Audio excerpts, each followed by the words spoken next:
Hello everyone guys, कैसे हैं आप लोग। उम्मीद करता हूं सब बढ़िया होंगे। सो गाइस, इन्वेस्टो प्राइड के एक ब्रांड न्यू वीडियो में आप लोगों का फिर से स्वागत है। एंड गाइस, आज के इस वीडियो में हम लोग बात करने वाले हैं कि अगर आप अभी के टाइम का जो मार्केट है इसका फायदा उठाना चाहते हैं तो वो 6 म्यूचुअल फंड कौन कौन सा होगा जिसमें जाके आपको लमसम करना चाहिए, सो दैट आने वाले टाइम में आपका जो प्रॉफिट है वो ज्यादा से ज्यादा बन के आ सके। अब चलिए गाइस, बात करते हैं कि अगर आप अभी के मार्केट में लमसम इन्वेस्टमेंट करना चाहते हैं और इस लोअर प्राइस का फायदा उठाना चाहते हैं तो मैं आपको 6 म्यूचुअल फंड बताऊंगा। और ये 6 म्यूचुअल फंड ऐसा है जो कि आपको काफी हेल्प करेगा और आपका जो पोर्टफोलियो है उसको भी गिरने से बचाने में मदद करेगा आपको। तो ये 6 म्यूचुअल फंड आपके लिए काफी शानदार हो सकता है इस गिरते हुए बाजार में। गाइस, सबसे पहले बात करें फ्लेक्सी कैप म्यूचुअल फंड्स का, जो कि आपके लिए काफी बेहतरीन हो सकता है इस गिरते हुए बाजार में। तो पहला फंड जो हम लोग बात करने वाले हैं वो है यहाँ पे आपके लिए HDFC flexi cap fund. Second fund है गाइस यहाँ पे आपके लिए JM flexi cap fund. And guys, इन दोनों फंड्स को हम लोग कंपेयर करने वाले हैं इसके कैटेगरी एवरेज से। तो पहले बात कर लेते हैं लमसम रिटर्न का। तो लास्ट 1 ईयर में HDFC फ्लेक्सी का फंड का जो रिटर्न है गाइस वो है यहाँ पे आपका 42.12% का। जेएम फ्लेक्सी का फंड का लास्ट 1 ईयर का रिटर्न की बात करें तो वो निकल के आता है यहाँ पे आपका 50.81% का। एंड बात करें कैटेगरी एवरेज का लास्ट 1 ईयर का रिटर्न का तो वो निकल के आता है यहाँ पे आपका 35.77% का। तो गाइस, लास्ट 1 ईयर में दोनों ही फ्लेक्सी का फंड्स का जो रिटर्न है ये काफी बेहतरीन दिखने को मिल जाता है अपने कैटेगरी के कंपैरिजन में।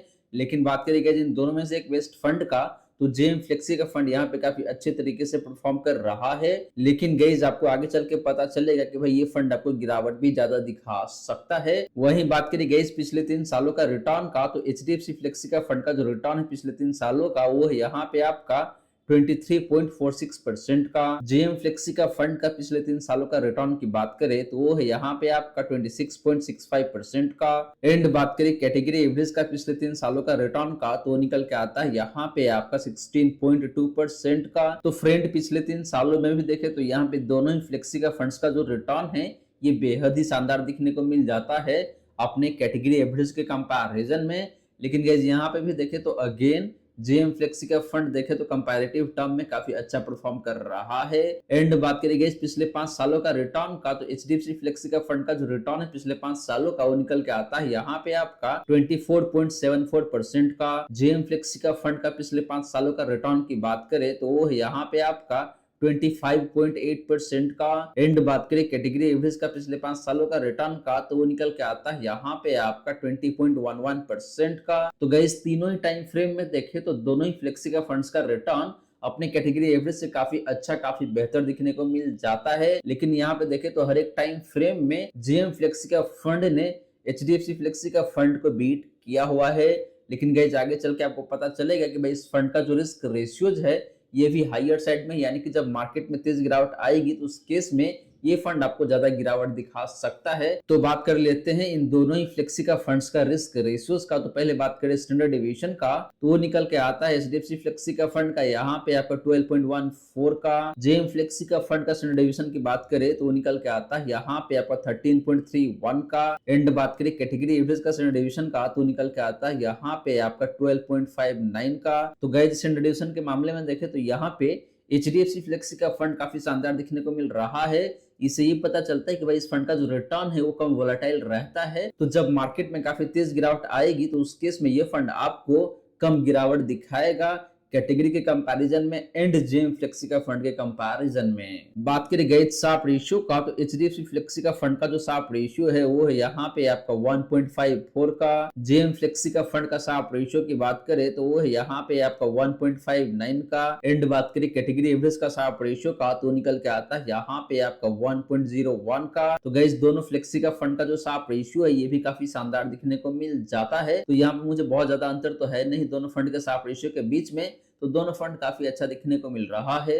और गाइस, आपको बता दूं कि जिस फंड का शार्प रेशियो जितना बेहतर होता है उतना ही अच्छा माना जाता है। इससे ये पता चलता है कि वो पर्टिकुलर फंड जितना रिस्क लेता है उसके कंपैरिजन में आपको रिटर्न बेहतर बना के देता है। तो शार्प रेशियो जितना ज्यादा हो उतना ही बेहतर माना जाता है। तो यहाँ पे दोनों फंड का शार्प रेशियो काफी अच्छा है, कहीं कोई दिक्कत वाली बात नहीं है। एंड लास्टली बात करें गाइस अल्फा का तो HDFC फ्लेक्सी का फंड का जो अल्फा है वो निकल के आता है यहाँ पे आपका 7.95% का।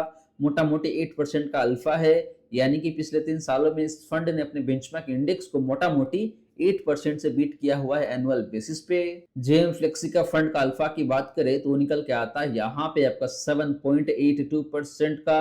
गाइस कुछ दिन पहले यानी कि जो अभी गिरावट आया है मार्केट में, उससे पहले जेएम फ्लेक्सी का फंड का अल्फा मोटा मोटी 11% के आसपास में था, लेकिन अभी जो गिरावट आया है इसकी वजह से इस फंड का जो अल्फा है वो मोटा मोटी 10% के आसपास में हो चुका है। तो गाइस ये फंड वोलेटाइल ज्यादा है, तो इसीलिए यहाँ पे आपको पिछले 1 महीने में अगर आप देखेंगे तो रिटर्न ज्यादा गिरा हुआ है, यानी कि परफॉर्मेंस खराब हुआ है जेएम फ्लेक्सी का फंड का।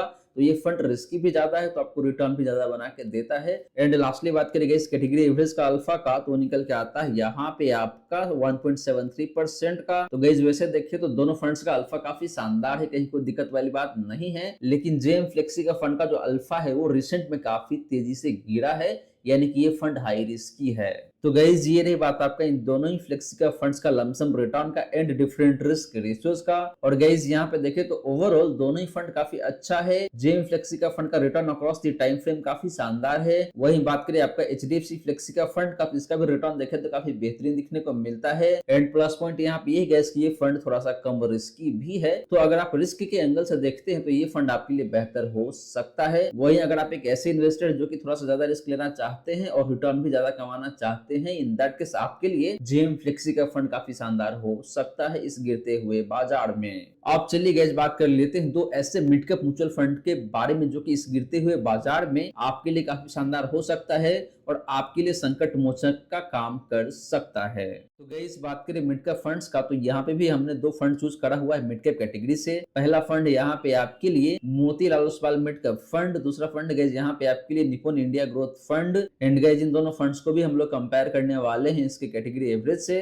तो पहले बात कर लेते हैं लमसम रिटर्न का। तो लास्ट 1 ईयर में Motilal Oswal mid cap fund का जो रिटर्न है गाइस वो है यहाँ पे आपका 65.71% का। निप्पॉन इंडिया ग्रोथ फंड का लास्ट 1 ईयर का रिटर्न की बात करें तो वो है यहाँ पे आपका 47.21% का। एंड बात करें कैटेगरी एवरेज का लास्ट 1 ईयर का रिटर्न का, तो वो निकल के आता है यहाँ पे आपका 43.31% का। तो गाइस लास्ट 1 ईयर में दोनों ही मिड कैप फंड का जो रिटर्न है अपनी कैटेगरी एवरेज से काफी अच्छा ही दिखने को मिल जाता है। लेकिन बात करें Motilal Oswal mid cap fund का, जिसका रिटर्न काफी बेहतरीन है लास्ट 1 ईयर में। बात करी गई पिछले 3 सालों का रिटर्न का, तो Motilal Oswal mid cap fund का जो रिटर्न है पिछले 3 सालों का वो निकल के आता है यहाँ पे आपका 35.08% का। निप्पॉन इंडिया ग्रोथ फंड का पिछले 3 सालों का रिटर्न की बात करें तो वो है यहाँ पे आपका 25.82% का। एंड बात करें कैटेगरी एवरेज का पिछले 3 सालों का रिटर्न का, तो वो निकल के आता है यहाँ पे आपका 22.21% का। तो गाइस पिछले 3 सालों में भी देखे तो यहाँ पे इन दोनों मिड कैप फंड्स का जो रिटर्न है अपने कैटेगरी एवरेज से काफी शानदार दिखने को मिल जाता है। लेकिन अगेन देखे तो यहाँ पे Motilal Oswal mid cap fund का रिटर्न काफी शानदार काफी बेहतरीन दिखने को मिल जाता है। वहीं बात करी गई आपका पिछले 5 सालों का रिटर्न का, तो Motilal Oswal mid cap fund का जो रिटर्न है पिछले 5 सालों का वो यहाँ पे आपका 33.44% का। निप्पॉन इंडिया ग्रोथ फंड का पिछले 5 सालों का रिटर्न की बात करें तो वो यहाँ पे आपका 31% का। एंड बात करें कैटेगरी एवरेज का पिछले 5 सालों का रिटर्न का, तो वो निकल के आता है यहाँ पे आपका 28.16% का। तो guys similar to last 1 year and last 3 year, last 5 year में भी देखे तो यहाँ पे इन दोनों मिड कैप फंड्स का जो रिटर्न है अपने कैटेगरी एवरेज से काफी शानदार दिखने को मिल जाता है। एंड दोनों फंड्स ने ऑलमोस्ट सिमिलर लाइन पे परफॉर्म करके दिया हुआ है पिछले 5 सालों में। मोटा मोटी 2 से 2.5% का डिफरेंस है दोनों फंड के परफॉर्मेंस के बीच में। तो गाइस ये रही बात आपका इन दोनों ही मिड कैप फंड्स का लमसम रिटर्न का। और गाइस यहाँ पे देखे तो overall across the time frame Motilal Oswal mid cap fund का रिटर्न मुझे काफी शानदार देखने को मिलता है। हालांकि निप्पॉन इंडिया ग्रोथ फंड का भी रिटर्न काफी शानदार है, कहीं कोई दिक्कत वाली बात नहीं है, लेकिन कंपैरेटिव टर्म में देखते हैं तो यहाँ पे Motilal Oswal mid cap fund थोड़ा सा बेहतर दिखने को मिलता है हर एक टाइम फ्रेम में। वहीं गाइस बात करें इन दोनों ही मिड कैप फंड्स का डिफरेंट रिस्क रेशियोज का, तो पहले बात कर लेते हैं आपका स्टैंडर्ड डिवीजन का। तो Motilal Oswal mid cap fund का जो स्टैंडर्ड डिवीजन है वो निकल के आता है यहाँ पे आपका 14.86 का। निप्पॉन इंडिया ग्रोथ फंड का स्टैंडर्ड डिवीजन की बात करें तो वो यहाँ पे आपका 14.07 का। एंड बात करें कैटेगरी एवरेज का स्टैंडर्ड डिवीजन का, तो निकल के आता है यहाँ पे आपका 14.16 का। तो गाइस स्टैंडर्ड डिवीजन के मामले में देखें तो यहाँ पे निप्पॉन ग्रोथ फंड थोड़ा सा बेहतर दिखने को मिलता है, क्योंकि इस फंड का जो स्टैंडर्ड डिवीजन है ये थोड़ा सा कम है, यानी कि इस फंड का जो रिटर्न है वो थोड़ा सा कम वोलेटाइल रहता है। And Motilal Oswal mid cap fund का स्टैंडर्ड डिवीजन थोड़ा सा हायर साइड में है, यानी कि इस फंड का रिटर्न थोड़ा सा ज्यादा वोलेटाइल रहता है। बात करें गाइस शार्प रेशियो का,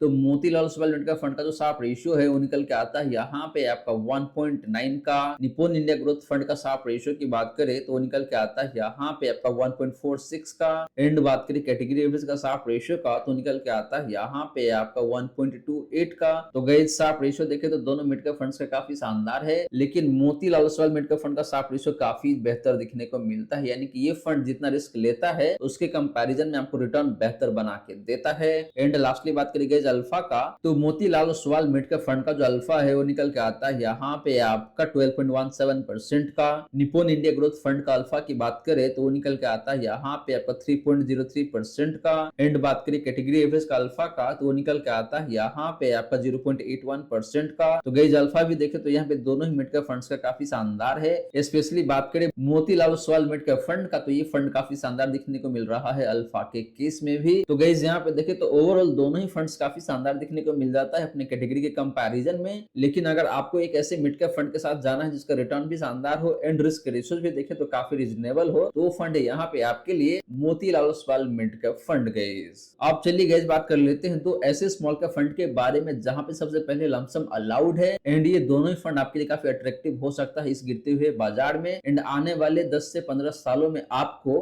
काफी बेहतरीन तरीके से पैसे बना के दे सकता है।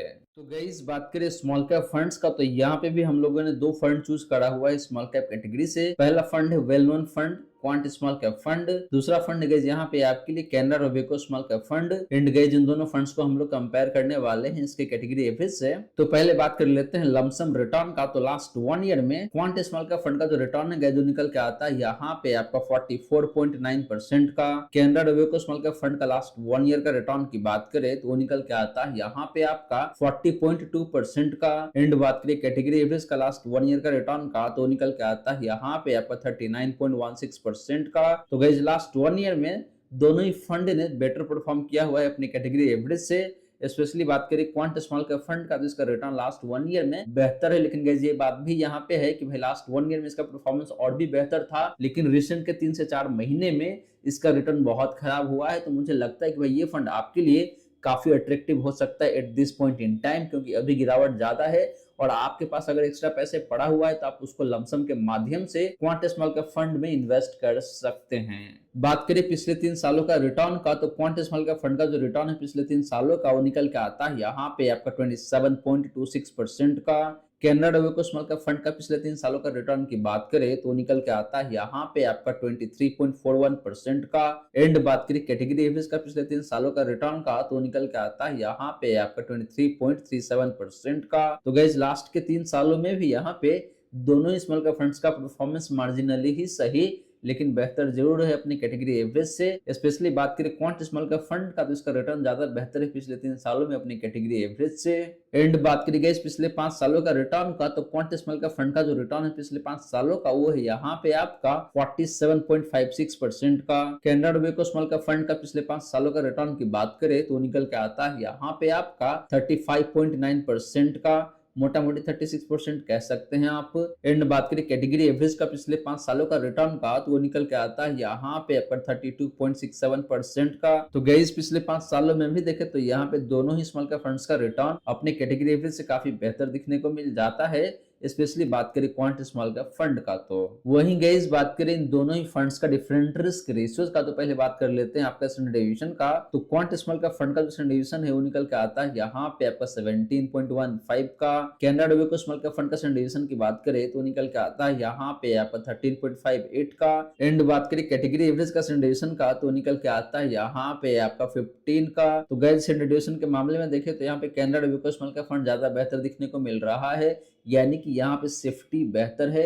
आपको रिटर्न शायद बहुत ज्यादा ना मिले क्वांट के कंपैरिजन में, लेकिन यहाँ पे सेफ्टी जो पॉइंट है ये बेहतर दिखने को मिलता है, यानी कि जब मार्केट में तेज गिरावट आएगी तो उस केस में ये फंड आपको कंपैरेटिव टर्म में कम गिरावट दिखाएगा। बात करी गई शार्प रेशियो का, तो क्वांट स्मॉल कैप फंड का जो शार्प रेशियो है वो निकल के आता है यहाँ पे आपका 1.37 का। कैनरा डेविको स्मॉल कैप फंड का शार्प रेशियो की बात करें तो निकल के आता है यहाँ पे आपका 1.36 का। एंड बात करें कैटेगरी एवरेज का शार्प रेशियो का, तो निकल के आता है यहाँ पे आपका 1.27 का। तो गाइस शार्प रेशियो के मामले में देखें तो दोनों फंड ऑलमोस्ट सेम है एंड कैटेगरी एवरेज से काफी बेहतर दिखने को मिल रहा है, तो यहाँ पे कहीं कोई दिक्कत वाली बात नहीं है। एंड लास्टली बात करी गई अल्फा का, यानी कि अपने बेंचमार्क इंडेक्स के कंपैरिजन में पिछले 3 सालों में कौन सा फंड कितना बेहतर परफॉर्म किया हुआ है, तो क्वांट स्मॉल कैप फंड का अल्फा की बात करें तो निकल के आता है यहाँ पे आपका 5.74% का। कैनरा डेविको स्मॉल कैप फंड का अल्फा की बात करें तो निकल के आता है यहाँ पे आपका 4.53% का। एंड बात करें कैटेगरी एवरेज का अल्फा का, तो निकल के आता है यहाँ पे आपका 3.32% का। तो गाइस अल्फा भी देखें तो दोनों फंड का बेहतर दिखने को मिल रहा है, तो यहाँ पे भी कहीं कोई दिक्कत वाली बात नहीं है।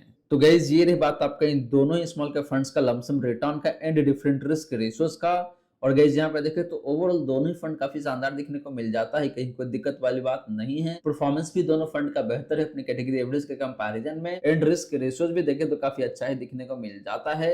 हाँ ये बात जरूर है कि कैनरा डेविको स्मॉल कैप फंड थोड़ा सा कम रिस्की है, यानी कि ये फंड आपको गिरावट कम दिखाएगा जब मार्केट में काफी तेज गिरावट आएगी तो।